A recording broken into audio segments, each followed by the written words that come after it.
অহা 12, 13 আৰু 14 এই 3টা দিনত আমাৰ চিৰাং জিলাত পালছ পলিঅ' অভিযান আৰম্ভ হ'ব।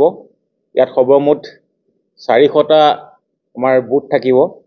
টোটেল ৱৰ্কাৰ্ছ পাৰ ডে আমি 1538 গৰাকী আমি ব্যৱহাৰ কৰিম আৰু বুথ ছুপাৰভাইজাৰ থাকিব 80 জন। প্ৰথম দিনা 12 তাৰিখৰ দিনা ইনষ্টিটিউশ্যন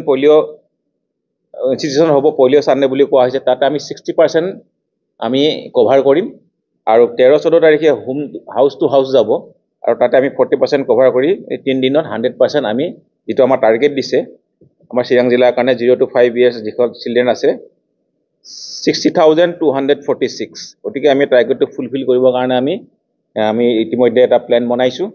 আশা কৰিছোঁ আমাৰ সকলো চিৰাঙৰ 0 to 5 yearsৰ আমাৰ যিখিনি চিলড্ৰেন আছে সকলোকে কভাৰ কৰক। ভাবিব নালাগে যে ভাৰতৰ পলিঅ'মুক্ত হৈছে যদিও আমাৰ নাইবেৰিং কাণ্ট্ৰি পাকিস্তান আৰু আফগানিস্তানত পলিঅ' এতিয়াও আছে, কেতিয়াবা মাইগ্ৰেট হ'ব পাৰে।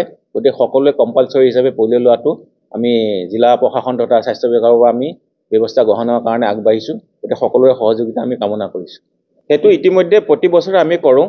যিবিলাক বাছ ষ্টেণ্ড বা ষ্টেচন তাতো আমাৰ ট্ৰেনজিট বুথ থাকিব, তাতে গৈ পেলাই আমাৰ ৱৰ্কাৰে তাত ব্যৱস্থা ল'ব।